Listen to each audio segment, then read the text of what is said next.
Hello friends. तो अभी हम शुरू करने वाले हैं हमारा setting up of business entities and closure के सब्जेक्ट का first chapter which is choice of business organization. Intro वाला वीडियो अगर आपने देखा होगा तो आपको पता चल गया होगा कि इसमें क्या क्या पार्ट हमको कवर करना है। तो भी मैं आपको एक ब्रीफ में बता देता हूँ कि इसमें हम क्या क्या देखने वाले हैं। बेसिकली ये चैप्टर आपको इंट्रोड्यूस करवाता है जो भी अलग अलग टाइप ऑफ बिजनेस ऑर्गेनाइजेशन है उनके साथ, और आपको एक बराबर बिजनेस ऑर्गेनाइजेशन कैसे चूज करना है या वो चूज करने के लिए आपको क्या क्या फैक्टर्स कंसिडर करने पड़ेंगे, क्या क्या चीजें ध्यान में रखनी पड़ेगी, ये चैप्टर आपको उसके बारे में बताता है। हम शुरू करते हैं हमारे पहले क्वेश्चन के साथ ही, मतलब जो हमारा चैप्टर का टाइटल है उसके साथ ही, बिजनेस ऑर्गेनाइजेशन। आखिर बिजनेस ऑर्गेनाइजेशन क्या होता है? तो बिजनेस ऑर्गेनाइजेशन मतलब एक कुछ भी नेसेसरी अरेंजमेंट्स, ठीक है, एक कमर्शियल एक्टिविटी करने के लिए कुछ भी नेसेसरी अरेंजमेंट जो भी लगेगी उसको बोलते हैं बिजनेस ऑर्गेनाइजेशन। अभी आपके मन में डाउट होगा कि कमर्शियल एक्टिविटी क्या रहती है। तो कमर्शियल एक्टिविटी मतलब ऐसी चीज जिसमें पैसा इन्वॉल्व है, ठीक है, आइदर पैसा इन्वॉल्व है या वो एक्टिविटी आप पैसा कमाने के लिए कर रहे हो, ठीक है। ये सब चीजों के लिए जो भी सेटअप लगता है इसको बोला जाता है बिजनेस ऑर्गेनाइजेशन। अगर मैं एग्जांपल लूं तो मेरा बिजनेस है फ्राइज बनाना, ठीक है। जनरली सबको पसंद आते हैं फ्रेंच फ्राइज, आप मैकडी में वगैरह खाते हो। तो मान लो मेरा वो बिजनेस है, मैं फ्रेंच फ्राइज बनाता हूँ और पैकेट्स में बेचता हूँ, ठीक है। अभी इसके लिए मेरा क्या क्या सेटअप रहेगा हम एक एक करके डिस्कस करते हैं। सबसे पहले रॉ मटेरियल लगेगा विच इज पोटैटो, ठीक है। फिर कटिंग के लिए मशीन वगैरह लगेगी जो वो फिंगर्स के शेप में कटिंग होता है, ठीक है, लॉन्ग कट्स। उसके लिए जो भी रिक्वायर्ड मशीनरी रहेगी वो लगेगी, ठीक है। फिर उसको पकाना तलना, उसके लिए जो रॉ मटेरियल लगेगा मतलब ऑयल हो गया, सॉल्ट हो गया, इनकेस मसाला रहेगा तो अलग अलग टाइप्स का मसाला, ठीक है। ये सब एक्टिविटीज करने के लिए मेरे को वर्कमैन भी लगेंगे, लोग भी लगेंगे, ठीक है। फिर नेक्स्ट स्टेप होगा पैकेजिंग, जो भी बना हुआ फ्राइज रहेंगे उसका पैकिंग करना। और फिर मेरा सेल्स वाला पार्ट रहेगा एक क्या, तो मेरे को अलग अलग लोगों से मिलना पड़ेगा, उनको कन्विंस करना पड़ेगा कि मेरे फ्राइज आप यूज करो या आपकी दुकान पे बेचो। ये हो गया मेरा मार्केटिंग वाला पार्ट। तो मैंने आपको ये बेसिकली क्या बताया, तो ये एक सेटअप बताया मेरे कमर्शियल एक्टिविटी का। मेरी कमर्शियल एक्टिविटी क्या है, फिंगर चिप्स या फ्रेंच फ्राइज बना के बेचने का, ठीक है। इसके लिए मेरे को सेटअप क्या लगा, रॉ मटेरियल खरीदना मतलब मेरे सप्लायर्स, ठीक है, वो सब चीजें प्रोसेस करना मतलब मेरे एम्प्लॉइज, और वो पूरी मशीनरी जो भी लगेगी तलने के लिए या कट करने के लिए। एंड फिर मार्केटिंग टीम मेरी जो अलग अलग दुकानों में जाके बेचेंगे उसको और कन्विंस करेंगे लोगों को कि हमारे फ्रेंच फ्राइज आप ट्राई कीजिए, खाइए, आपको अच्छा लगेगा, या फिर आप अपने दुकान पे रखिए बेचने के लिए, जो भी केस होगा वो, ठीक है। तो ये पूरे सेटअप को हम बोलेंगे बिजनेस ऑर्गेनाइजेशन, ठीक है। ये पूरे सेटअप को हम बोलेंगे बिजनेस ऑर्गेनाइजेशन। बट अभी बिजनेस ऑर्गेनाइजेशन के अलग अलग टाइप्स अपने पास अवेलेबल है। बिजनेस ऑर्गेनाइजेशन अलग अलग टाइप्स अपने पास अवेलेबल है। तो इसमें क्या क्या चॉइसेस अपने पास अवेलेबल है? सोल प्रोप्राइटर है, एचयूएफ है, पार्टनरशिप है, इवन ट्रस्ट है, सोसाइटीज है, कोऑपरेटिव सोसाइटीज है, एलएलपी है, limited liability partnership, and company है। तो ये अभी ऑब्वियसली एग्जॉस्टिव लिस्ट नहीं है, पूरी लिस्ट नहीं है, इसको छोड़ के और भी अलग अलग टाइप्स ऑफ बिजनेस ऑर्गेनाइजेशन अपने पास अवेलेबल है। सबसे पहले अभी अपन शुरुआत करते हैं क्वेश्चन के साथ कि क्यों ये अलग अलग चॉइसेस बनाए गए हैं, ठीक है। ये क्यों ये अलग अलग चॉइसेस है, क्यों है सोल प्रोप्राइटर, ठीक है। और अगर सोल प्रोप्राइटर है तो पार्टनरशिप क्यों है, पार्टनरशिप है तो एचयूएफ क्यों है, अच्छा HUF है तो LLP क्यों है, LLP है तो कंपनी क्यों है, क्यों? तो देखिए, हर जैसे पांचों उंगलियां सेम नहीं रहती, वैसे हर एक बिजनेस सेम नहीं रहता। ओके, हर एक बिजनेस की अपनी अपनी रिक्वायरमेंट रहती है, हर एक बिजनेस की अपनी अपनी रिक्वायरमेंट, अपने अपने एक्सपेक्टेशन अलग अलग रहते हैं। कोई बिजनेस बोलता है कि मैं बस औरंगाबाद लेवल पे ही फंक्शन करूंगा, मेरे को बाहर जाना नहीं है। कोई बिजनेस बोलता है, मतलब बिजनेसमैन ऑब्वियसली बोलता है नहीं मेरे को औरंगाबाद में नहीं, बट मेरे को महाराष्ट्र के लेवल पे सरवाइव करने, बिजनेस करने का है, बट मैं महाराष्ट्र के बाहर नहीं जाऊंगा। कोई बिजनेस बोलता है नहीं मुझे अब्रॉड जाके बिजनेस भी करना है, मतलब मेरे को अपना लोकल मार्केट और इंडिया के ऊपर कैप्चर तो करना ही करना है, बट अब्रॉड भी मेरे को बिजनेस करना है। ठीक है, ये मैंने आपको एक ज्योग्राफिकल कवरेज के हिसाब से एक एग्जांपल बताया। ठीक है, ये एक एग्जांपल हो गया। फिर कोई बिजनेस बोलता है मेरे को कम से कम टैक्स आना चाहिए यार, उसके लिए कुछ भी हो जाए, मतलब ठीक है भले मेरा बिजनेस ज्यादा बड़ा नहीं होगा, पर मेरे को कम से कम टैक्स चाहिए। कोई बिजनेस बोलता है टैक्स की तो चिंता नहीं है, मेरे को बस प्रॉफिट बढ़ाते जाना है, मेरा इनकम बढ़ाते जाना है। तो जैसे पांचों उंगलियां सेम नहीं रहती, वैसे हर एक बिजनेस भी सेम नहीं रहता, और हर एक बिजनेस के एक्सपेक्टेशंस भी सेम नहीं रहते। तो इसीलिए किसी को सोल प्रोपराइटर सूट करता है, जैसे मैंने आपको स्टार्टिंग में एग्जांपल दिया कि मेरे को औरंगाबाद लेवल पे ही फंक्शन करना है।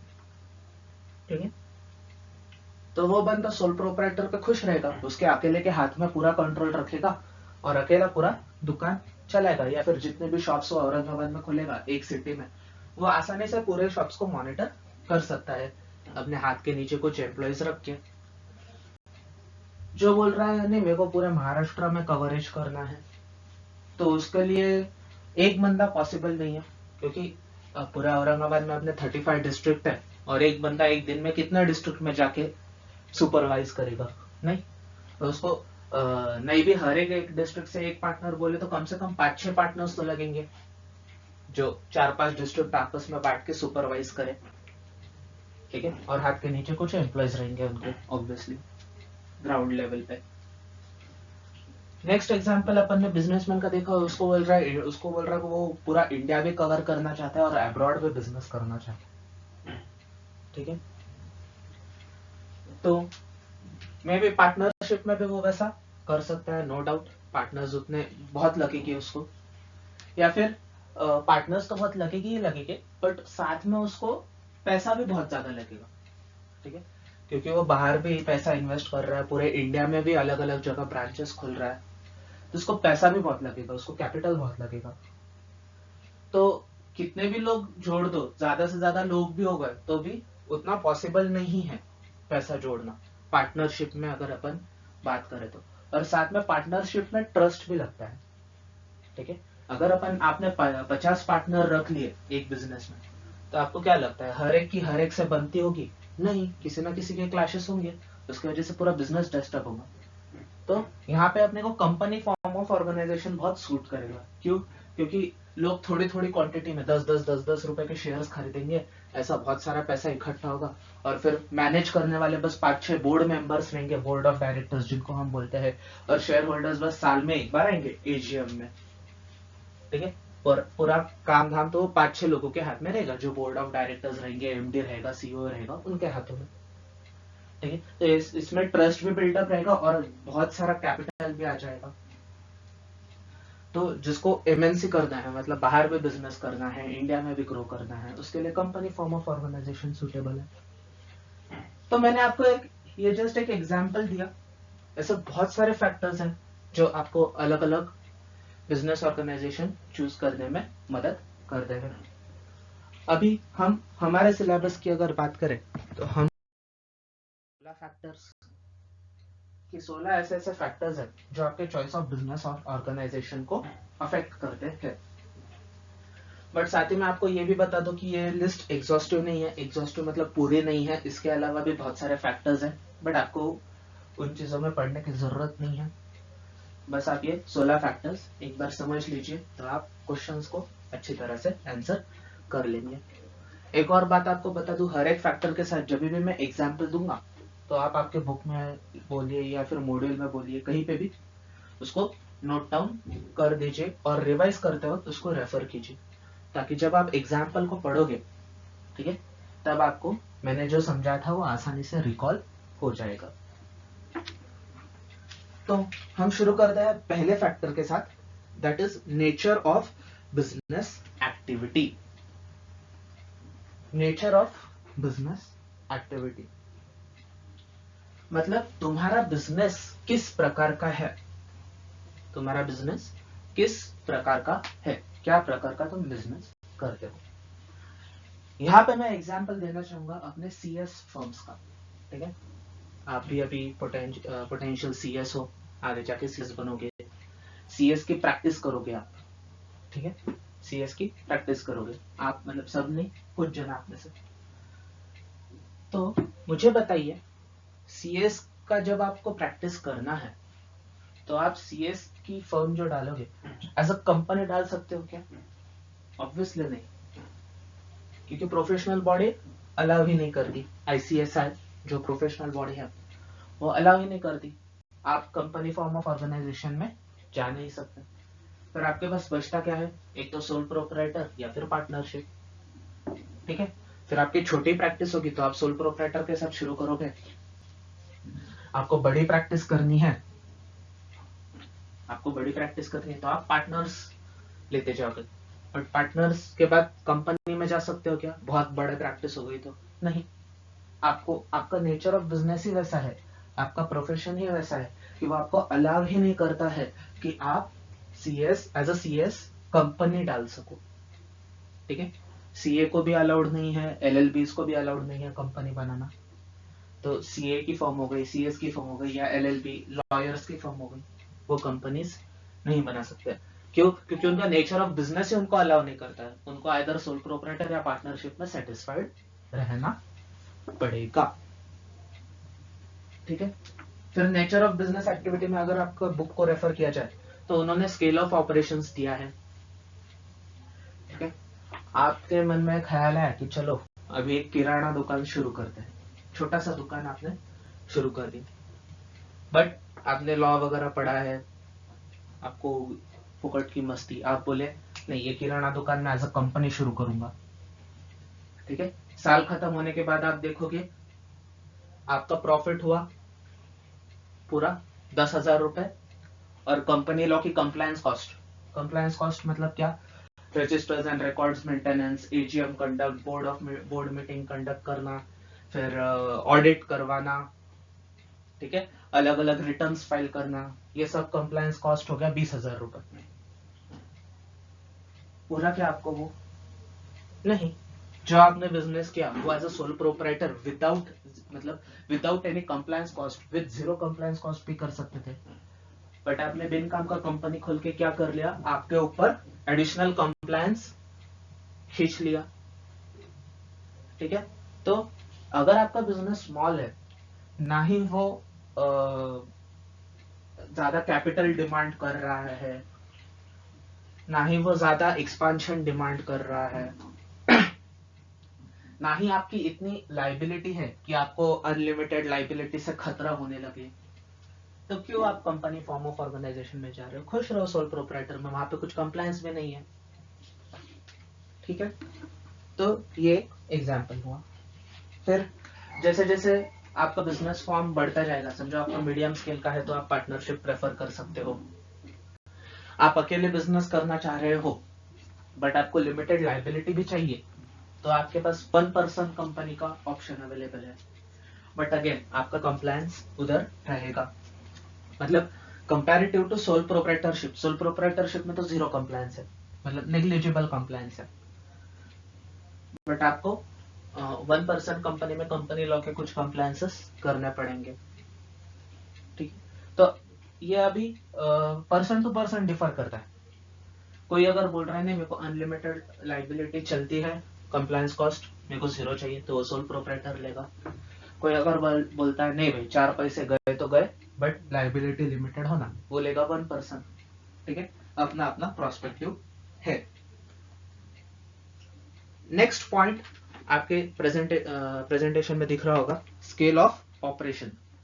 स्केल ऑफ ऑपरेशन मतलब आपका बिजनेस का स्तर कितना है, आप कौन सा लेवल पे बिजनेस फंक्शन कर रहे हो। बिजनेस छोटा है, मीडियम साइज है या बहुत बड़ा है। तो इसमें कुछ सोचने वाली ज्यादा बात नहीं है, लॉजिकल है कि अगर आपका बिजनेस छोटा है और खुद ही सारा कैपिटल इकट्ठा कर सकते हो तो एक तो सोल प्रोप्राइटर करो या 1% कंपनी करो। अगर आप आपके बिजनेस को मीडियम स्केल पे लेके जा रहे हो, थोड़ा मैन्युफैक्चरिंग में लेके जा रहे हो, थोड़ा आपको मतलब 1% उतना जुटा नहीं सकता बट 2-4% मिलके उतना फाइनेंस तो आराम से जुटा सकते हैं, तो उस केस में आप पार्टनरशिप में जाओ। ठीक है, और आपको बहुत ही बड़ा बिजनेस करना है, मतलब थोड़ा पार्टनरशिप से ऊपर का बिजनेस करना है, तो प्राइवेट लिमिटेड कंपनी करो। आपकी लाइबिलिटी भी लिमिटेड हो जाएगी और शेयर होल्डर्स भी ज्यादा आ जाएंगे। ठीक है, और आपको बहुत ही बड़ी कंपनी बनानी है तो पब्लिक कंपनी करो। ठीक है, पब्लिक के ऊपर भी मतलब आपको बहुत ही पैसा लग रहा है, आपको पूरे आम लोगों से भी पैसा चाहिए, तो आप लिस्टेड कंपनी के ले जाओ, सिक्योरिटीज इशू करो और उनको मार्केट में लिस्ट करो, तो ताकि बहुत ज्यादा लोग आपके सिक्योरिटीज खरीदेंगे और आपको बहुत सारा पैसा मिलेगा एज अ कैपिटल। ठीक है, तो कुछ नहीं, ये सीधा सीधा लॉजिकल पॉइंट है कि बिजनेस अगर छोटा है तो छोटा फॉर्म ऑफ ऑर्गेनाइजेशन, माने सोल प्रोप्राइटर या फिर 1% कंपनी। मीडियम लेवल का बिजनेस है तो पार्टनरशिप या फिर एलएलपी, और अगर बहुत बड़ा बिजनेस है तो फिर public company, listed company and so on. फिर आपका आता है कैपिटल रिक्वायरमेंट। ये भी आपके नेचर ऑफ बिजनेस के ऊपर डिपेंड करता है। अगर आपका बिजनेस कुछ इतना ज्यादा बड़ा नहीं है, छोटा मोटा बिजनेस है जिसको ज्यादा कुछ इन्वेस्टमेंट भी नहीं लगता है, तो आपकी कैपिटल रिक्वायरमेंट छोटी सी रहेगी। अगर आपका बिजनेस मैन्युफैक्चरिंग का है फॉर एग्जांपल, तो आपको बहुत सारी मशीनरी वगैरह लगेंगी, हेवी मशीनरी लगेंगी, बड़ा फैक्ट्री एरिया लगेगा, फैक्ट्री शेड लगेगा या बड़ी फैक्ट्री बिल्डिंग लगेगी, जमीन भी ज्यादा लगेगी, तो उस केस में आपकी कैपिटल रिक्वायरमेंट बढ़ जाएगी। तो अगर आप खुद ही पूरा कैपिटल जुटा सकते हो तो सोल प्रोप्राइटर ही कर लो या फिर 1% कंपनी कर लो। बट अगर आपकी कैपिटल रिक्वायरमेंट बहुत ज्यादा है, ठीक है, तो एक इंसान लोन ले लेके भी कितना लेगा ना। चलो समझो आज मान लो मेरे को एक बिजनेस शुरू करना है, मेरे को 30 लाख की रिक्वायरमेंट है, मेरे पास बस 10 लाख मेरी सेविंग पड़ी हुई है, मैं वो 10 लाख मेरे बिजनेस में लगाता हूँ, बाकी के 20 लाख के लिए बैंक के पास जाता हूँ, बैंक देगी क्या? नहीं, मैं बस 10 लाख लगा रहा है, बैंक मेरे बिजनेस में लगा 20 लाख, कैसे पॉसिबल है? ठीक है, तो बैंक के भी अपने कंडीशंस होते हैं, बैंक के भी अपने रेस्ट्रिक्शंस होते हैं। एक बैंक एक बंदे को दे दे के कितना लोन देगी, तो अकेले के बस की बात नहीं है वो। अगर आप पार्टनरशिप में जाते हो तो सबकी क्रेडिबिलिटी, सबका क्रेडिट स्कोर जो भी है वो कंबाइन हो जाता है और आपको लोन भी थोड़ा ज्यादा मिल सकता है क्योंकि आपका कंपैरेटिवली इन्वेस्टमेंट भी ज्यादा है। ठीक है, तो पार्टनरशिप में वो फायदा है। और आपको उसके भी ऊपर का कैपिटल रिक्वायरमेंट है तो कंपनी, जहाँ पे नॉर्मल शेयर होल्डर्स का मतलब आम जनता आपके शेयर्स खरीदेगी और आपको पैसे देगी। तो this was the point of capital requirement, hopefully आपको समझा होगा। नेक्स्ट है मैनेजरियल एबिलिटी। मैनेजरियल एबिलिटी के लिए मैं अगेन आपको एग्जांपल देना चाहूंगा सीएस फर्म्स का। देखिए, अभी सीएस जो एरियाज में प्रैक्टिस कर सकता है उसका एरिया बहुत बड़ा है। ठीक है, स्कोप बहुत ज्यादा है। एज अ सीएस आप इनकम टैक्स की भी प्रैक्टिस कर सकते हो, ऑडिट नहीं कर सकते बट रिटर्न वगैरह फाइल करना, ठीक है, नॉर्मल कंप्लायंस करना, वो होगा। चलो इनकम टैक्स की प्रैक्टिस, जीएसटी की प्रैक्टिस कर सकते हो, जीएसटी का रिटर्न वगैरह भरना। ठीक है, वो हो गया सेकंड पार्ट, आपको जीएसटी का भी नॉलेज रहता ही है। फिर आपका core area company law, company incorporation, company return filing, company register and maintenance, फिर कंपनी के मीटिंग्स कंडक्ट करना, ये एक पार्ट हो गया। वैसे कंपनी लॉ भी अपने आप में बहुत बड़ा एरिया है, बहुत सारे सीएस अलग अलग एरियाज में, मतलब कंपनी लॉ के अलग अलग चैप्टर्स में अपना स्पेशलाइजेशन बनाए हुए हैं, तो कंपनी लॉ अपने आप में बड़ा एरिया है, तो भी अपन इसको एक कंसिडर करते हुए 3 एरिया होगा।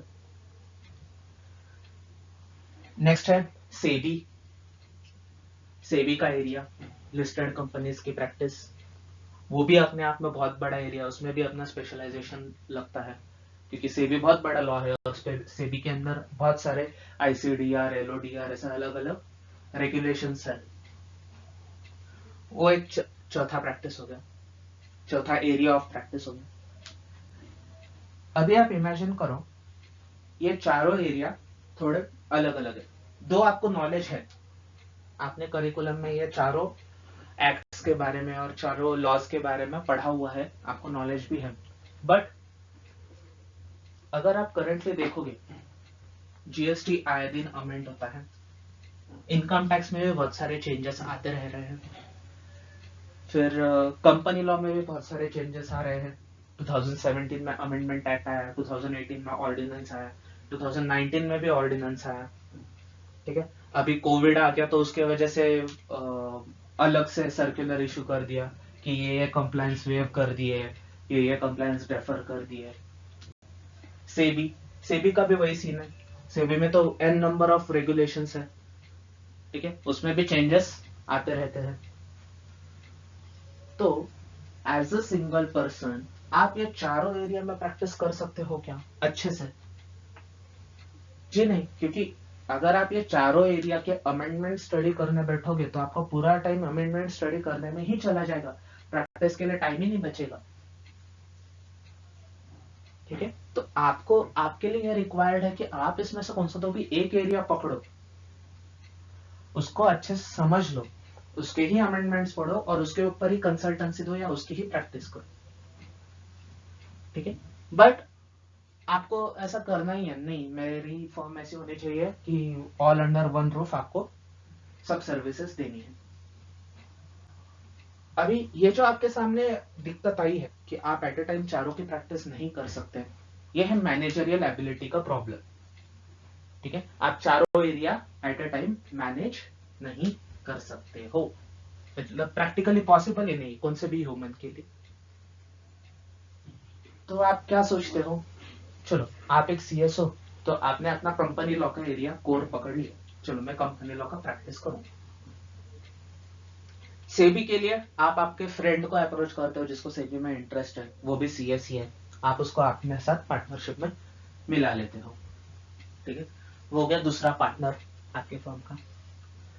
रहा इनकम टैक्स और जीएसटी, उसके लिए आप समझो फॉर एग्जांपल कोई आपका सीए फ्रेंड है उसको ले लेते हो, या फिर कोई सीएस फ्रेंड ही है उनको ले लेते हो। तो यहाँ पे अभी क्या हो गया, you are 4 partners referring to 4 different areas, ठीक है, बट आपका ऑर्गेनाइजेशन है एक। तो यहाँ पे देखो मैनेजरियल एबिलिटी का प्रॉब्लम था, सोल प्रोप्राइटर के लिए चारों एरिया मैनेज करना मुश्किल था। इसके लिए आपने क्या किया, आपने पार्टनरशिप फॉर्म ऑफ ऑर्गेनाइजेशन लिया, जिसके वजह से एक पार्टनर अलग अलग एरियाज को देख सकता है, मतलब आपका बिजनेस का रेपुटेशन भी खराब नहीं होगा और आपका स्पेशलाइजेशन भी होगा, सर्विस भी अच्छी जाएगी। तो this is what managerial ability. कभी कभी ऐसा होता है बिजनेस में कि एक पार्टनर को पूरा एरिया ध्यान में रखना, मतलब या फिर पूरा बिजनेस संभालना आउट ऑफ कंट्रोल हो जाता है, ठीक है। जैसे अभी ये लॉ के वजह से बोलो, या फिर समझो नॉर्मल भी बिजनेस है तो उसका भी स्कोप बहुत बढ़ गया, स्कोप मतलब स्केल बढ़ गया, बहुत बड़ा बिजनेस कर लिया, अभी एक बंदे को संभालना झगड़ा नहीं, तो आप क्या करते हो, फिर पार्टनर्स लेते हो, फिर पार्टनर्स में एरियाज डिवाइड कर लेते हो और हर एक पार्टनर अपना अपना एरिया संभालता है। इसके वजह से होता क्या है, आपकी एफिशिएंसी बढ़ती है और ओवरऑल आउटपुट बिजनेस का अच्छा था, बिजनेस की क्वालिटी बढ़ती है, ठीक है। तो होपफुली आपको ये समझा होगा। और अगर आपको बहुत ही कॉम्प्लेक्स लेवल का मैनेजमेंट चला गया, मतलब बहुत ही हाई लेवल प्रोफेशनल ही लग रहा है अभी आपको आपके बिजनेस मैनेज करने के लिए, तो आप कंपनी फॉर्म ऑफ ऑर्गेनाइजेशन डाल सकते हो, मेजॉरिटी स्टेक अपने पास रखना, खुद को एमडी बोल के डायरेक्ट कर देना और अपने हाथ के नीचे प्रोफेशनल्स को हायर करना अलग अलग फील्ड के, जो आपके बोर्ड ऑफ डायरेक्टर रहेंगे और वो आपको गाइड करेंगे आपके बिजनेस के बारे में, ठीक है। तो एकदम एक्सपर्ट लेवल के अगर आपको मैनेजमेंट लग रही है तो आप कंपनी बना लो और एक्सपर्ट लोगों को बोर्ड ऑफ डायरेक्टर्स में ले लो। Next point is degree of control and management, मतलब अगर मेरे को ऐसा चाहिए कि मेरा बिजनेस पूरा मेरे कंट्रोल में रहे, मेरे अलावा किसी और कोई और बंदा उसको कंट्रोल ना करे, तो मैं ऑब्वियसली सोल प्रोप्राइटर या 1 पर्सन कंपनी रखूंगा। क्यों? उसके ऊपर पूरा मेरा कंट्रोल रहेगा, मेरे को कोई दूसरा ताक झाक किया हुआ नहीं चलेगा मेरे बिजनेस में। ठीक है, बट अगर मैं रेडी हूं कि चलो भाई मैं मेरा कंट्रोल थोड़ा, ज्यादा नहीं, थोड़ा डाइल्यूट करूंगा, 2-4 लोगों में डाइल्यूट हुआ तो कोई प्रॉब्लम नहीं, ये मेरे मतलब ट्रस्ट वर्दी लोग हैं, मैं इनको मेरा बिजनेस शेयर कर सकता हूँ इनके साथ, और ये मेरे मतलब मेरे साथ धोखा वगैरह नहीं करेंगे, मेरे अच्छे पहचान के हैं, तो उस केस में क्या हो जाएगा, पार्टनरशिप हो जाएगी। ठीक है, उस केस में क्या हो जाएगा, पार्टनरशिप चलेगी। मैं और मेरे समझो 3-4 ट्रस्टवर्दी दोस्त, हम 5 जन पार्टनरशिप बोल के चलाएंगे। तो यहाँ पे मैंने मेरा कंट्रोल थोड़ा डाइल्यूट किया है, पूरा नहीं, थोड़ा। क्यों? क्योंकि वो लोग मेरे ट्रस्टवर्दी है और वो मेरी बात सुनेंगे। ठीक है, मैंने कुछ बोला तो, बट अगर उनको अगर कुछ करना ही है उनके बेनिफिट के लिए तो वो कर भी सकते, क्योंकि उनके पास भी इक्वल अथॉरिटी है, वो एज गुड एज मालिक ही है वो बिजनेस के, जितना मैं मालिक हूँ उतना वो भी मालिक है। ठीक है, यहाँ पे थोड़ा सा कंट्रोल डाइल्यूट हो गया। और अगर आपको ऐसा चलता है कि पूरे पब्लिकली आपका कंट्रोल डाइल्यूट हो जाए, या फिर कोई एक्सपर्ट लोग आपकी कंपनी को संभाले, आपके बिजनेस को संभाले, तो आप कंपनी फॉर्म ऑफ ऑर्गेनाइजेशन में भी जा सकते हो। तो बेसिकली ये पॉइंट क्या बोलता है कि अगर स्ट्रिक्टली आपको पूरा कारोबार आपके ही हाथ में रखना है तो सोल प्रोप्राइटर या ओपीसी ही रखो, उसके आगे बढ़ो। आपको अगर कंट्रोल डाइल्यूशन थोड़ा बहुत चलता है तो पार्टनरशिप या एलएलपी है, या फिर आपको कंट्रोल पूरा ही डाइल्यूट करना है, पूरा मतलब एकदम पूरा का पूरा नहीं, ऐसा नहीं कि आपको कंपनी से अभी कुछ लेना देना नहीं होता, रहता है, बट आपको यहाँ कंपनी में शेयर होल्डर्स की भी सुननी पड़ेगी। ठीक है, और लॉ भी उनके साइड से रहेगा। लॉ, कंपनी लॉ में भी प्रोविजन है ना, operation by minorities, operation on minorities वाला, तो वहां पे भी आपको शेयर होल्डर्स की भी सुननी पड़ेगी। ठीक है, तो ऐसे केस में आप कंपनी के लिए भी जा सकते हो अगर आपको सुनने की तैयारी है तो। ठीक है, इजी पॉइंट था। Then next is degree of risk and liability. अभी एक सीधा सीधा थंब रूल है, लॉजिकली आप भी इसको एग्री करोगे, जितना बिजनेस छोटा उतने रिस्क कम, क्योंकि इन्वेस्टमेंट ही कम है, पैसा डूबा तो भी कम डूबेगा, और जितना बिजनेस बड़ा उतने रिस्क ज्यादा, पैसा ज्यादा डूबेगा।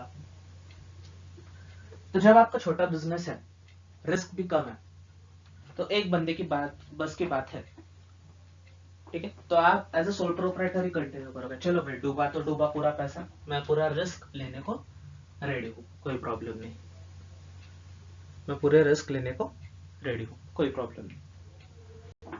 बट अगर आपका बिजनेस बहुत बड़ा है, लार्ज स्केल मैन्युफैक्चरिंग है, और अगर ये पूरी की पूरी रिस्क आपके ऊपर गिर गई, समझो मान लो एकदम से 10 करोड़ 50 करोड़ 100 करोड़ ऐसा नुकसान हो गया, ये इतनी बड़ी अमाउंट एक बंदा नहीं झेल सकता, इतनी बड़ी अमाउंट एक बंदा नहीं झेल सकता, हार्ट अटैक से मर जाएगा वो डायरेक्ट, इतना नुकसान हो गया तो। ठीक है, तो इसके लिए जैसे जैसे बिजनेस ग्रो करता है आपको थोड़े रिस्क एंड लाइबिलिटीज को भी शेयर करना चाहिए।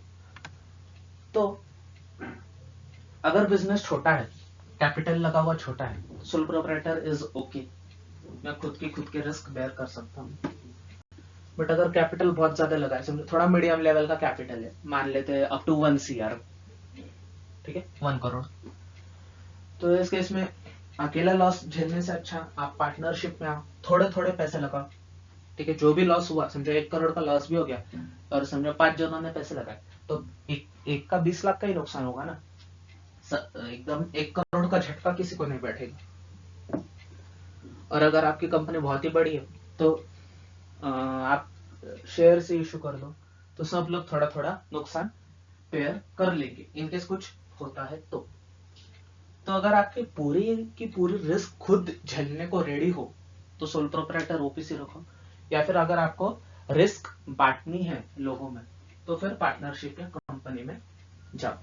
बट अगेन ऊपर वाला पॉइंट भी आता है यहाँ आपको इसमें बैलेंस रखना पड़ेगा। ऊपर वाला पॉइंट हमने क्या देखा था, डिग्री ऑफ कंट्रोल, मतलब क्या, अगर आप रिस्क बांटने को रेडी हो, रिस्क बांटोगे तो उनको कंट्रोल भी देना पड़ेगा, उनको प्रॉफिट भी देना पड़ेगा, ठीक है। तो ये पूरे तीनों चीजों में, मतलब प्रॉफिट, रिस्क और कंट्रोल, ये तीनों चीजों में आपको कहीं ना कहीं सेंटर पॉइंट पे आना है जो आपके लिए फेवरेबल रहे, कि हाँ भाई इतना प्रॉफिट गया तो मेरे को कोई प्रॉब्लम नहीं, इतनी रिस्क मेरे ऊपर आई तो कोई प्रॉब्लम नहीं, और इतना कंट्रोल अगर मेरे हाथ से जा रहा है तो मेरे को कोई प्रॉब्लम नहीं। एक इक्विलिब्रियम पॉइंट, एक बीच का रास्ता बोलते हैं ना अपन उसको, वो आपको अराइव करना पड़ेगा। नेक्स्ट है स्टेबिलिटी ऑफ बिजनेस। अभी कोई भी दूसरा बंदा अगर आपके बिजनेस में इन्वेस्ट करने को आ रहा है, कोई भी दूसरा बंदा अगर आपके बिजनेस में इन्वेस्ट करने को आ रहा है, उसकी रिक्वायरमेंट एक ही रहेगी कि भाई इसका बिजनेस स्टेबल रहे और अच्छा लॉन्ग टर्म चले। नहीं तो आए दिन अगर ये बंदा बिजनेस डुबाने वाला होगा, चलो आज बिजनेस खोला परसों डूब गया, कल कोई और खोला परसों डूब गया, फिर और कोई खोला परसों डूब गया, ऐसा अगर आपका बिजनेस रहेगा तो कोई भी इन्वेस्टर आपके बिजनेस में इंटरेस्ट नहीं बताएगा। तो सोल प्रोप्राइटर और पार्टनरशिप, ये जो बिजनेस है ये मोस्ट अनस्टेबल बिजनेस है। अनस्टेबल क्यों है? मान लो मेरा किराना का दुकान है, मैं रोज दुकान पे बैठता हूँ, मैं ही whole and sole one man army हूँ, मैं ही कस्टमर को संभालता हूँ, मैं ही वो सामान विमान बांध के वगैरह देता हूँ लोगों को। समझो मान लो एक दिन मुझे कुछ बीमारी हो गई और मेरे को दुकान में जाना नहीं हुआ, बिजनेस स्टेबल रहा क्या? नहीं। मेरे 10 दिन के लिए, समझो मैं बीमार रहा, 10 दिन के लिए बिजनेस बंद रहेगा, 10 दिन के लिए बिजनेस बंद रहेगा, अनलेस एंड अनटिल कोई मेरे हाथ के नीचे हो। पार्टनरशिप का एग्जांपल लेते हैं। पार्टनरशिप एक्ट अगर आपने देखा होगा तो उसमें बोला है एडमिशन, रिटायरमेंट, फिर इंसॉल्वेंसी, इंसैनिटी मतलब पागल हो जाना, ये चारों केसेस में समझो कोई भी, समझो नया पार्टनर आता है, पार्टनरशिप को डिसॉल्व करना पड़ता है, नई बनानी पड़ती है। कोई पार्टनर जाता है, रिटायर होता है तो डिसॉल्व करनी पड़ती है, किसी की डेथ होती है तो डिसॉल्व करनी पड़ती है, कोई इंसेन हो जाता है, पागल हो जाता है तो डिसॉल्व करनी पड़ती है।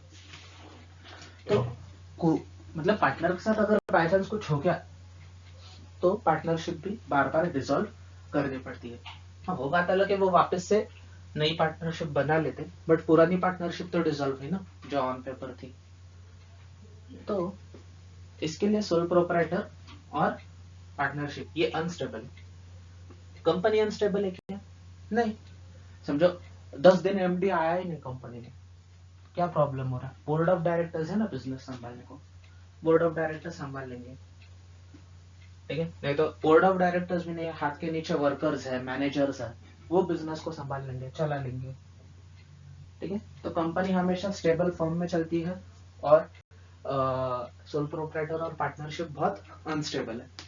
तो अगर आपको स्टेबल बिजनेस रखना है तो you must go for company, और अगर अनस्टेबल बिजनेस आपको चलता है, मतलब खुद के ऊपर ही बिजनेस डिपेंड है और तुम्हारे वजह से समझो बिजनेस 2-4 दिन बंद भी रहा तो चलेगा, तो तुम सोल प्रोप्राइटर के लिए ऑप्ट कर सकते हो। Next is flexibility of administration. आप लॉजिकली गेस कर सकते हो कि फ्लेक्सिबिलिटी कहाँ है। ऑब्वियसली सोल प्रोप्राइटर में है। सोल प्रोप्राइटर में क्यों? मान लो किसी का आज किराना का दुकान है, शांति से किराना का बिजनेस कर रहा है, उसका बच्चा, छोटा बच्चा आता है, उसको बोलता है पप्पा पप्पा खिलौने की दुकान निकालो, मुझे बहुत मजा आएगा। फिर वो बंदा क्या करता है, सोचता है, देखता है, बोलता है हाँ यार खिलौने के बिजनेस में तो प्रॉफिट भी है, मेरे पास उतना इन्वेस्टमेंट भी है, मैं पैसे भी लगा सकता हूँ। उसने अगले दिन बाजू वाला दुकान भाड़े पे लेके उसने उधर खिलौने की दुकान लगा ली। As simple as that. उसको किधर कुछ पूछना पड़ा क्या? नहीं। 4 लोगों से डिस्कस करना पड़ा क्या? नहीं। उसके मन में आज विचार आया, कल उसने दुकान खोल दिया। This is the flexibility. एकदम बिजनेस लाइन चेंज करने का उसने फट से डिसीजन ले लिया एक दिन में। This is flexibility.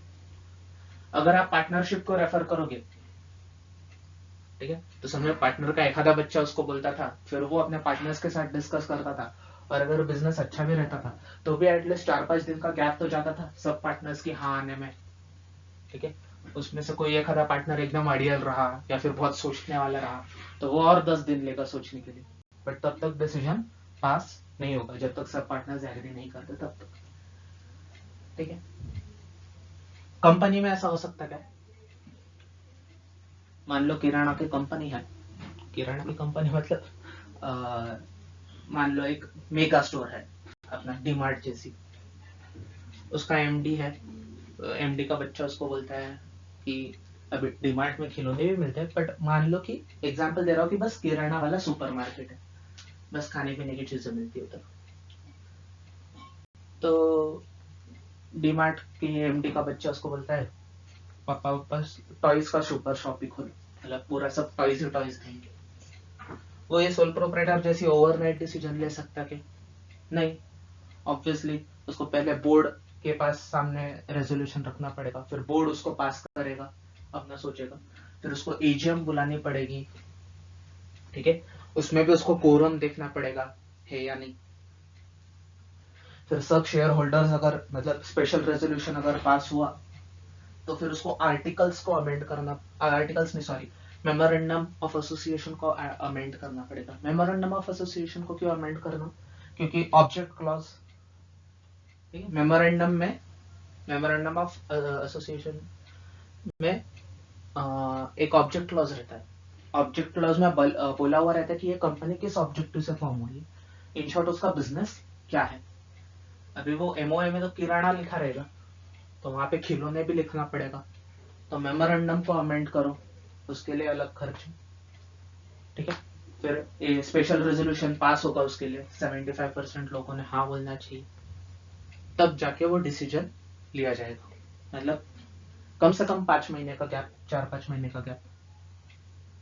तो यहाँ पे फ्लेक्सिबिलिटी ऑफ एडमिनिस्ट्रेशन लैकिंग है, ठीक है। क्यों, सोल प्रोप्राइटर में एक ही बंदा करता धरता है पूरा, उसके मन में जो भी ख्याल आएगा वो डिसीजन इंप्लीमेंट कर देगा।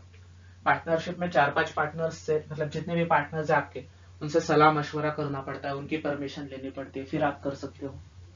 और कंपनी में तो पूरा स्टैंडर्ड डिफाइंड रहता है कि ये डिसीजन कौन लेगा, अगर 1 लाख तक का डिसीजन है तो मैनेजर ले सकता है, फिर 2 लाख तक का डिसीजन है तो हायर मैनेजर ले सकता है, 10 लाख तक का डिसीजन है तो बोर्ड ऑफ डायरेक्टर्स ले सकते हैं, 10 लाख के ऊपर का डिसीजन है तो एमडी के पास पावर है, ठीक है, 10 करोड़ के ऊपर है तो शेयर होल्डर्स ने डिसीजन लेना चाहिए। तो इस कंपनी में डिफाइंड रहता है ऑपरेटिंग प्रोसीजर, इसके लिए वहां पे टाइम लग जाता है। Next is division of profit, कुछ इतना खास पॉइंट नहीं है ये। डिवीजन ऑफ प्रॉफिट बांटने को रेडी हो, शेयर करने को रेडी हो तो अच्छी बात है, बढ़ाओ अपने ऑर्गेनाइजेशन को, पार्टनरशिप में जाओ, पार्टनरशिप से कंपनी में जाओ। बट अगर आपको प्रॉफिट बांटना ही नहीं है तो better stay with sole proprietor और 1 पर्सन कंपनी। तो मैंने आपको ये 3 के बारे में बताया था, देखो, एक है डिग्री ऑफ कंट्रोल, दूसरा है डिग्री ऑफ रिस्क, और है ये डिवीजन ऑफ प्रॉफिट। इन तीनों में से आपको एक कोई तो भी बीच का रास्ता निकालना पड़ेगा, इन तीनों को हैंड इन हैंड कंसिडर करके आपको कोई बीच का रास्ता निकालना पड़ेगा। Then next is cost procedure and government regulation. मैंने आपको एकदम स्टार्टिंग में, वीडियो के स्टार्टिंग में किराना का दुकान का एग्जांपल दिया था, आपको बहुत खुजली थी, आपने कंपनी के फॉर्म में किराना दुकान शुरू किया, आपका प्रॉफिट हुआ 10,000 रुपए, कंपनी का कंप्लायंस कॉस्ट हुआ 20,000 रुपए, पूरा क्या आपको नहीं। अगर आपको कम से कम कंप्लायंस कॉस्ट चाहिए, यानी ऑलमोस्ट 0 कंप्लायंस कॉस्ट चाहिए, तो sole proprietor is better. Partnership is also better, partnership में भी कुछ कंप्लायंस लगता नहीं, इवन रिटर्न डॉक्यूमेंट की भी जरूरत नहीं। अगर पार्टनरशिप एक्ट की बात करें तो ओरल एग्रीमेंट पे भी आप पार्टनरशिप कर सकते हो, ठीक है, बट प्रैक्टिकली पॉसिबल नहीं, क्योंकि अगर आपको पैन कार्ड निकालना है तो पार्टनरशिप का रिटर्न डॉक्यूमेंट लगता है।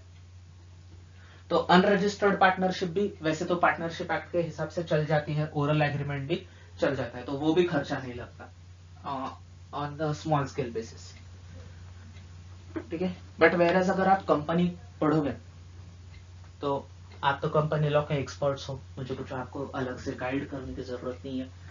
कितने सारे रिटर्न्स भरने पड़ते हैं, कितने सारे रिकॉर्ड्स मेंटेन करने पड़ते हैं, ऑडिट करवाना पड़ता है, कॉस्ट ऑडिट करवाना पड़ता है, फिर बाद में बुक्स ऑफ अकाउंट्स के अलग अलग प्रोविजंस है, ठीक है। फिर अलग अलग फाइन्स एंड पेनल्टीज है बहुत सारे। तो कोई भी एक लेमैन भी ये आसानी से बोल देगा कि भाई कंपनी में बहुत ज्यादा कंप्लायंस कॉस्ट है, बट वेयरएज सोल प्रोप्राइटर और पार्टनरशिप में उतना नहीं है। एलएलपी में भी कंप्लायंस कॉस्ट है, अगर आप पार्टनरशिप से कंपेयर करोगे तो एलएलपी में भी कंप्लायंस कॉस्ट है, उधर भी फाइन्स एंड पेनल्टीज है, उधर भी रिटर्न्स एंड ऑडिट के प्रोविजंस है एलएलपी एक्ट में, हम चैप्टर नंबर 5 में वो पढ़ेंगे। तो अगर आपका बिजनेस ज्यादा बड़ा नहीं है तो क्यों फोकट का कंप्लायंस कॉस्ट खींच के लेने का, सादा सोल प्रोप्राइटर या पार्टनरशिप लेवल पे करो तुम बिजनेस। अगर तुम्हारा बिजनेस बहुत बड़ा है और ये सारे कंप्लायंस कॉस्ट एब्जॉर्ब भी कर सकता है, अभी एग्जांपल लेते हैं रिलायंस इंडस्ट्रीज का, ठीक है। It is an MNC global company है रिलायंस इंडस्ट्रीज। अभी उसकी कैपिटल रिक्वायरमेंट बहुत थी, बट उसका प्रॉफिट, इसलिए उन्होंने कंपनी की, बट उनका प्रॉफिट भी बहुत होता है, और वो इतने बड़े प्रॉफिट में से कंपनी एक्ट का जो भी खर्चा है या सेबी के जो भी लॉज है लिस्टिंग के रिलेटेड, उसका आसानी से कंप्लायंस कर सकते हैं। उनके लिए मतलब वो चिल्लर है कंप्लायंस कॉस्ट, उनका इतना बड़ा प्रॉफिट है। तो अगर आप ऐसे स्टेज पे रहोगे कि आपको कंप्लायंस कॉस्ट चिल्लर है बट आपको कंपनी बनाना इंपॉर्टेंट है, तभी आप कंपनी के लिए जाओ, नहीं तो क्यों जाते हो, ठीक है। बट स्टिल आपको, अगर आपका रेपुटेशन का सवाल है, अभी कुछ लोगों का ऐसा रहता है कि नहीं यार, अगर मैं एलएलपी बनाऊंगा या फिर मैं कंपनी बनाऊंगा तो मेरे बिजनेस एरिया में रेपुटेशन ज्यादा रहेगी, बट अगर मैं एज अ सोल प्रोप्राइटर ही जाऊंगा तो मेरे को लोग अच्छी नजर से नहीं देखेंगे, इतनी कुछ इज्जत नहीं रहती सोल प्रोप्राइटर की। हाँ, अगर इज्जत का ही सवाल है तो आपको खर्चा उठाना पड़ेगा फिर कंप्लायंस का, ठीक है। दोनों चीजें एक साथ नहीं हो सकती, ठीक है। तो अगेन मैंने जैसे आपको बोला है, this is subjective factor. Businessman क्या चाहता है उसके ऊपर उसका डिसीजन डिपेंड करता है। Excuse me. Next is tax implication. Tax implication मतलब क्या? ऑब्वियसली इनकम टैक्स की बात हो रही है यहाँ पे। सोल प्रोप्राइटर को टैक्स कैसे लगता है? स्लैब रेट के हिसाब से लगता है, मतलब वो जो भी अपने पुराने स्लैब रेट थे 0 to 2.5 5%, 2.5 से 5, 0 to 2.5 लाख 0%, 2.5 लाख से 5 लाख 5%, 5 लाख से 10 लाख 20%, 10 लाख के ऊपर 30%, ऐसे पुराने थे। अभी उन्होंने नया लाया, ठीक है, अब तो 5 लाख 0 कर दिया, 5 से 7.5 5 कर दिया, 7.5 से 10 कर दिया, एंड सो ऑन। आपके बुक में भी दिए हुए हैं बट वो मोस्टली ओल्ड है। आपके टैक्स के लेक्चर में जो भी आपको सिखाया जाएगा वो आपके अटेम्प्ट के लिए एप्लीकेबल रहेगा, तो अकॉर्डिंगली आप उसे ही पढ़ के जाए, इसको ये बुक में से डिलीट कर दें। मैं आपको एक ओवरऑल फैक्ट्स का बताता हूँ कैसा इम्प्लीकेशन रहता है। सोल प्रोप्राइटर टैक्स के एंगल से देखें तो ऑलवेज बेटर, क्योंकि उसको स्लैब रेट का बेनिफिट मिलता है, ठीक है। स्लैब रेट से टैक्स हमेशा कम आता है। पार्टनरशिप में प्रॉब्लम है, क्यों? क्योंकि फ्लैट 30% उसको टैक्स लगता है। पार्टनरशिप में फ्लैट 30% उसको टैक्स लगता है।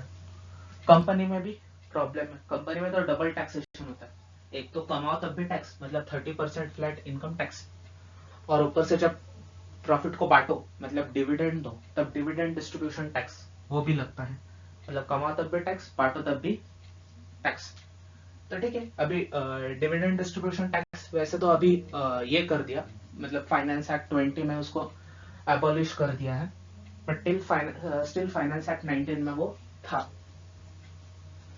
तो इसलिए मैं बोला कि बहुत सारे चेंजेस है ये स्लैब रेट्स को लेके, तो जो भी आपका टैक्स के टीचर आपको पढ़ाएंगे वो आप उसको फॉलो कीजिए। अभी तो उन्होंने फाइनेंस एक्ट 20 में डबल डबल काम लाया है अपने लिए, मतलब 2 ऑप्शन रखे हैं, एक तो तुम विथ डिडक्शन ओल्ड रेट से भरो या विदाउट डिडक्शन न्यू रेट से भरो, तो वो भी थोड़ा कॉम्प्लिकेट हो चुका है मैटर। तो आपको टैक्स के लेक्चर में अच्छे से क्लेरिफिकेशन आ जाएगा। बट अगर ओवरऑल आपको बताऊं तो सोल प्रोपराइटर में सबसे कम टैक्स लगता है, पार्टनरशिप एलएलपी में सेम टैक्स लगता है, दोनों के प्रोविजन सेम है, और कंपनी में एलएलपी से भी ज्यादा टैक्स लगता है। बट अगेन अगर न्यू कंपनी होंगी 1 अक्टूबर 2019 के बाद की कंपनी होंगी तो उसके लिए टैक्स कम है, 17% ही एप्लीकेबल है। ठीक है, तो उस केस में अगर आप अभी कंपनी बनाना चाहते हो, मतलब आफ्टर 1 अक्टूबर 19, तो ऑब्वियसली पार्टनरशिप से भी बेटर कंपनी है टैक्स के एंगल से अगर देखा जाए तो ये अपना टैक्स का मामला है। जिसको समझो टैक्स कम पे करना है वो सोल प्रोपराइटर या कंपनी बनाएगा, जिसको टैक्स से कुछ इतना ज्यादा लेना देना नहीं वो पार्टनरशिप बनाएगा। ठीक है, तो टैक्स प्लानिंग भी बहुत ही इंपॉर्टेंट पार्ट है, क्योंकि टैक्स प्लानिंग आपके डायरेक्ट आपके प्रॉफिट को अफेक्ट करता है। अगर आप बिना टैक्स प्लानिंग के कुछ भी बिजनेस कर लोगे तो आपका बहुत सारा रेवेन्यू टैक्स में ही चला जाएगा और आपके हाथ में बहुत कम प्रॉफिट बचेगा। तो इसके लिए टैक्स प्लानिंग, टैक्स कंसल्टेंसी बहुत ही नेसेसरी है कौन सा भी नया बिजनेस खोलने से पहले। Next is geographical mobility. Geographical mobility मतलब क्या, मैंने आपको पहले भी एग्जांपल दिया कि अगर मेरे को मेरा बिजनेस औरंगाबाद के लेवल तक ही रखना है, मैं अकेला मैनेज कर सकता हूँ। मेरे को मेरा बिजनेस महाराष्ट्र लेवल पे रखना है तो मेरे को कम से कम 3-4 पार्टनर तो हाथ के नीचे लगेंगे जो अलग अलग एरियाज को मॉनिटर करेंगे, अलग अलग एरियाज की जिम्मेदारी लेंगे। अगर मेरे को ओवरऑल इंडिया करना है तो आइदर मेरे को प्राइवेट लिमिटेड कंपनी तो भी लगेगी कम से कम, जहाँ पे मैं फिर अलग अलग एरियाज में अलग अलग मैनेजर्स को वगैरह अपॉइंट करके उनसे राय ले सकूं, और फिर मेरा बोर्ड ऑफ डायरेक्टर्स भी एकदम टेक्निकली स्ट्रांग होना चाहिए। ठीक है, मैनेजरियल एक्सपीरियंस अच्छा होना चाहिए पूरे इंडिया के अफेयर्स मैनेज करने के लिए। और अगर मेरे को एमएनसी बनाना है, अब्रॉड भी जाना है, तो मेरे को लिस्टेड कंपनी करनी पड़ेगी। क्यों? क्योंकि मेरे को सबसे पहले तो पैसा बहुत लगेगा, उसके लिए शेयर्स इशू करने पड़ेंगे, लिस्टेड कंपनी करनी पड़ेगी। ठीक है, और अगर लिस्टेड कंपनी रहेगी तो मेरे पास फॉरेन से भी इन्वेस्टर आ सकते हैं और मैं फॉरेन के इन्वेस्टर्स को ही वहां पे हो सकता है वहां पे उनको जॉब ऑफर करके उनको उनके एरिया का हेड बना दूं, ताकि फिर वो उनके एरिया में अच्छे से अपना जॉब कर सके। ठीक है, एक फॉर एग्जाम्पल अगर देना चाहो तो समझो फॉर एग्जाम्पल मैं यहाँ पे चाय का बिजनेस करता हूँ, ठीक है, लाइक येवले। मैं यहाँ पे औरंगाबाद में मेरा लोकल ब्रांड है, येवले नहीं है, बट मैं उसके जैसा एक बिजनेस करता हूँ चाय का। अभी मैंने औरंगाबाद में बहुत सारे एरियाज में लोकल शॉप्स खोल लिए, ठीक है, मेरे को अच्छा प्रॉफिट भी हो रहा है। अभी मेरे को ग्रोथ करने की है, मैं सोच रहा हूँ अभी मेरी ये चेन में पुणे में लेके जाऊँ। ठीक है, अभी हो सकता है पुणे के लोगों का टेस्ट थोड़ा अलग हो, उनको समझो फॉर एग्जांपल दूध ज्यादा लगे, या फिर उधर एक और टाइप फेमस है, मतलब उधर बन मस्का भी मिलता है। ठीक है, मतलब चाय के साथ बन मस्का भी मिलता है। तो एक तो मेरे को ज्योग्राफिकली पॉसिबल नहीं है कि मैं औरंगाबाद के सारे शॉप्स भी मैनेज करूं और पुणे चक्कर लगा के उधर के भी सारे शॉप्स मैनेज करूं। एक तो वो ज्योग्राफिकल कंस्ट्रेंट तो हो ही गया, बट साथ ही साथ उधर थोड़ा कल्चरल डिफरेंस भी है। समझो फॉर एग्जांपल मेरे को वहां पे चाय की दुकान में मेरे को बन मस्का भी रखना है, तो अभी मेरे को उसकी रेसिपी सीखनी पड़ेगी, मेरे को कैसा बनाना वो देखना पड़ेगा, ऐसे एक्सपर्ट को हायर करना पड़ेगा जिसको वो मालूम है। ठीक है, अभी ये तो एक ही बात हो गई, हो सकता है पुणे में और थोड़ा बहुत मार्केट अलग हो औरंगाबाद के हिसाब से, मगर औरंगाबाद की स्ट्रेटेजी पुणे में इम्प्लीमेंट करूंगा तो वो वर्क नहीं करेगा। पुणे को पुणे के क्राउड के हिसाब से स्ट्रेटेजी बनानी पड़ेगी, तो वहाँ का लोकल इंसान चाहिए। तो वहां से जो भी मेरा समझो कोई पुणे का फ्रेंड है या पुणे का जो भी एक्सपीरियंस बनना है, मैं उसके साथ पार्टनरशिप कर सकता हूँ। फिर वो वहाँ का अफेयर देखेगा, फिर वहाँ का वो कल्चर देखेगा, जैसा बन मस्का देना है या क्रीम रोल देना है, जो भी देना है वो वैसे वहां पे मैनेज करेगा। तो इसके लिए मेरे को क्या करना पड़ा, अभी पार्टनर लेना पड़ा।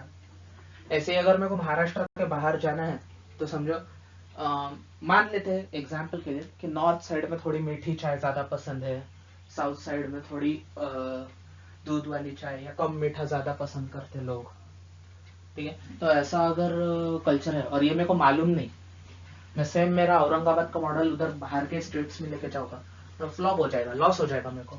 इसके लिए मेरे को वहां के लोगों को टेस्ट में ध्यान में रखते हुए मेरी रेसिपी थोड़ी चेंज करनी पड़ेगी, और उसके लिए मेरे को वहां का एक्सपर्ट लगेगा, और वहां के एक्सपर्ट को मेरे को एज अ पार्टनर या एज अ शेयर होल्डर मेरे ऑर्गेनाइजेशन में मेरे को लेना पड़ेगा, ठीक है। तो यहाँ पे कंपलसरी पार्टनरशिप तो करनी ही पड़ेगी, और उसके भी ऊपर अगर आपका स्किल जा रहा होगा तो कंपनी बनानी पड़ेगी आगे। होप आपको ये पॉइंट समझा होगा। Then is transferability of ownership. Transferability of ownership मतलब क्या कि आपकी ओनरशिप किसी और को ट्रांसफर करना।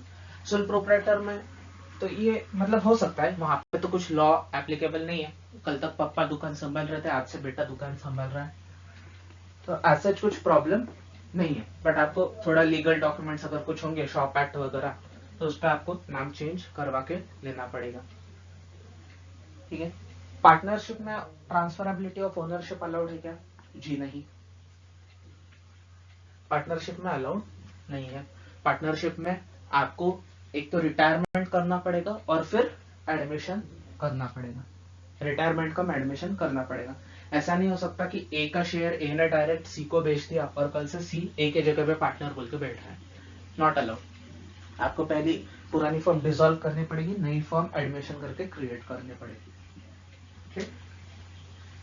और जहां तक कंपनीज का सवाल है, प्राइवेट लिमिटेड कंपनी के शेयर इजीली ट्रांसफर नहीं होते हैं, और लिस्टेड कंपनी के शेयर्स तो आपको तो पता ही है, दिन भर में स्टॉक मार्केट में कितना टर्नओवर होता है, खरीदना बेचना खरीदना बेचना। तो लिस्टेड कंपनी के शेयर्स इजीली ट्रांसफरेबल है, आपको स्टॉक मार्केट में आप इजीली उनको बेच सकते हो।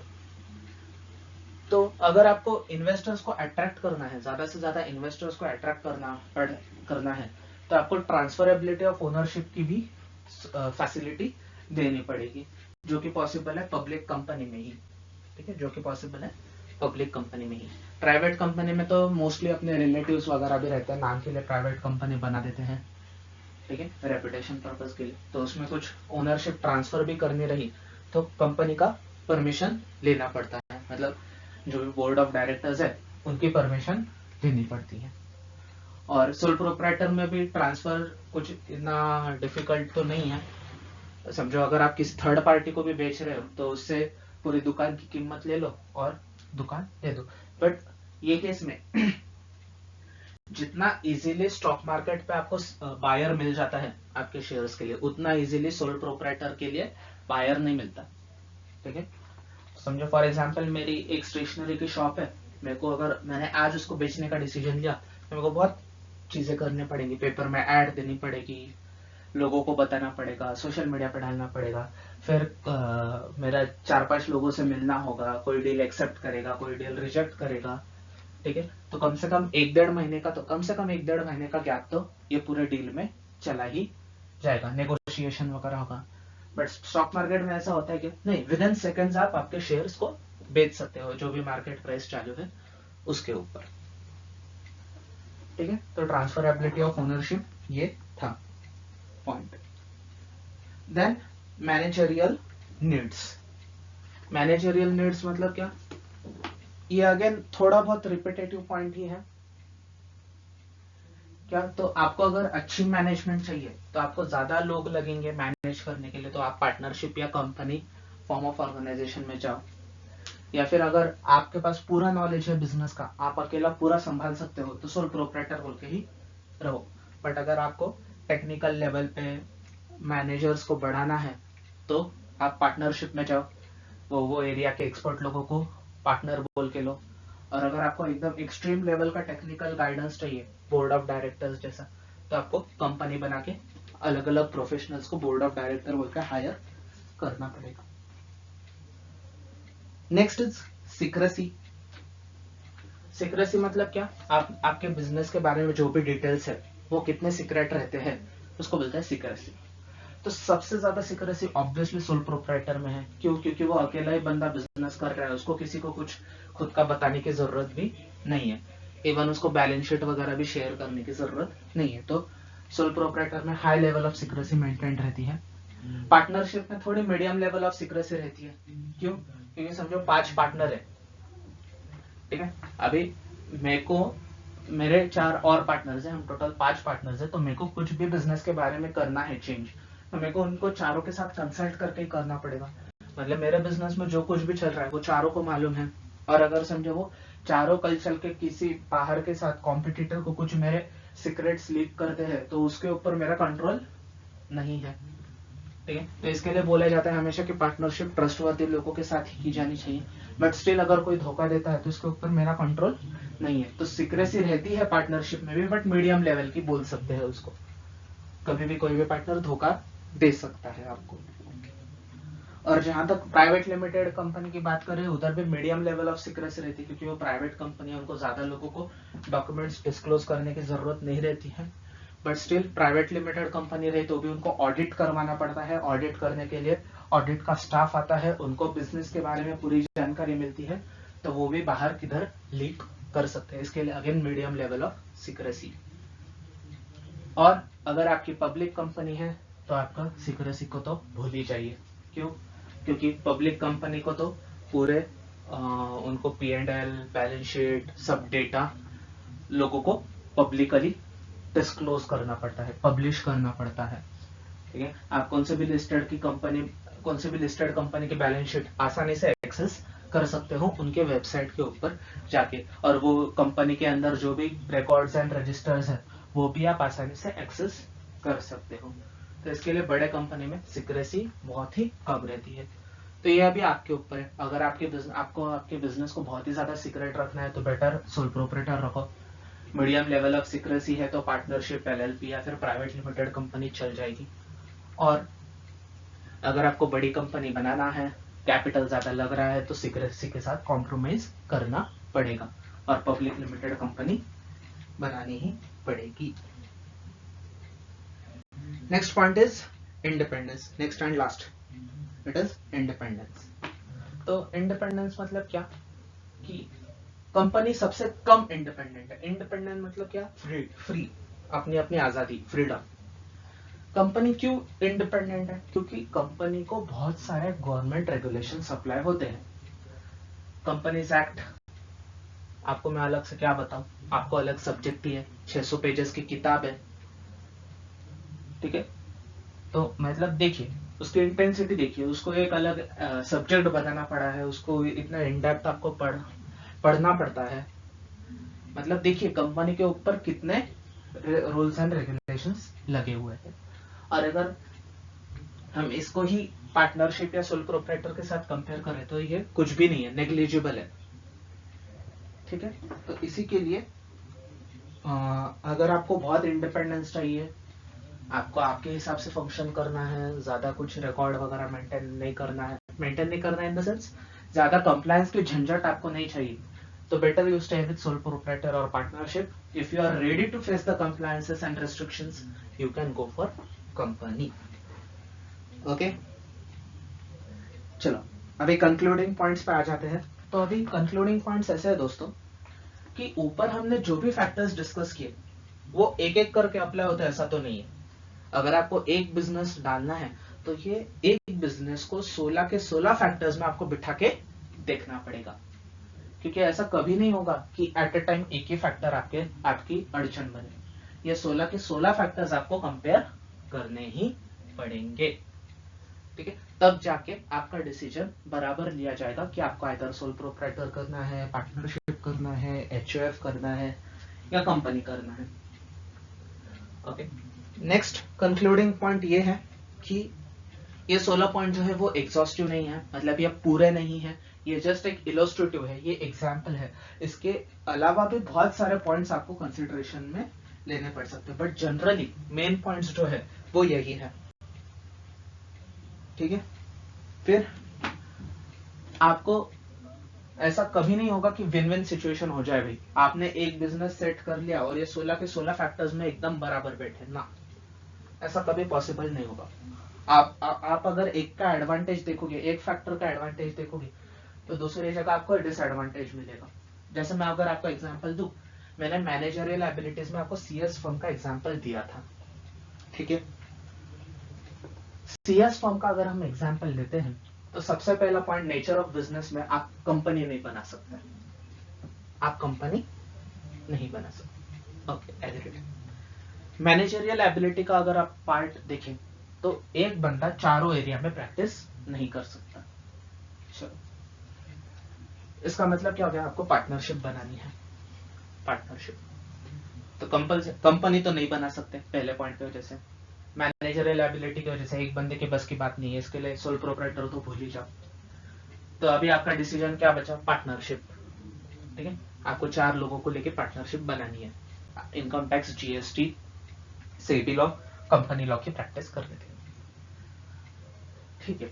आपको पार्टनरशिप आंसर मिला, बट अगर आप टैक्स वाला पार्ट देखोगे तो वहां पे आप हार जाओगे। क्यों? क्योंकि पार्टनरशिप को बहुत ज्यादा टैक्स, सबसे ज्यादा टैक्स लगता है 30%, आपको वो बेयर करना ही पड़ेगा। या तो फिर all practice under one roof वाली कंसेप्ट बोल जाओ, बस आपको आपका कंपनी लॉ पसंद है ना, तो कंपनी लॉ की प्रैक्टिस डाल के बैठ जाओ, फिर आपको टैक्स का भी बेनिफिट होगा, ठीक है। तो ये तो मैंने आपको एक एग्जांपल दिया। तो ये आपको 16 के 16 फैक्टर्स के तराजू में आपके बिजनेस को, आपके रिक्वायरमेंट्स को तोलना है, और सबसे बेटर आउटकम कौन सा निकल के आता है वो आपको चूज करना है। ओके, तो होपफुली आपको ये चैप्टर अच्छे से समझा होगा। आपके कुछ डाउट्स वगैरह रहे तो आप ऑब्वियसली कमेंट सेक्शन में डाल सकते हैं, ठीक है। अगर मतलब डाउट बहुत बड़ा होगा तो आप पर्सनली भी कांटेक्ट कर सकते हैं, ग्रुप पे भी डाउट्स डाल सकते हैं, नो प्रॉब्लम। या फिर अपने क्लास खुलने के बाद आप आपके डाउट्स को लिख के रखिए, भूलिएगा मत प्लीज, क्योंकि डाउट्स क्लियर होना बहुत इंपॉर्टेंट है मेरे लिए, आपके। तो लिख के रखिए, जब भी क्लास अपना ओपन होगा तब अपन फेस टू फेस वो डाउट्स को डिस्कस करेंगे। Okay guys, have a nice day, thank you.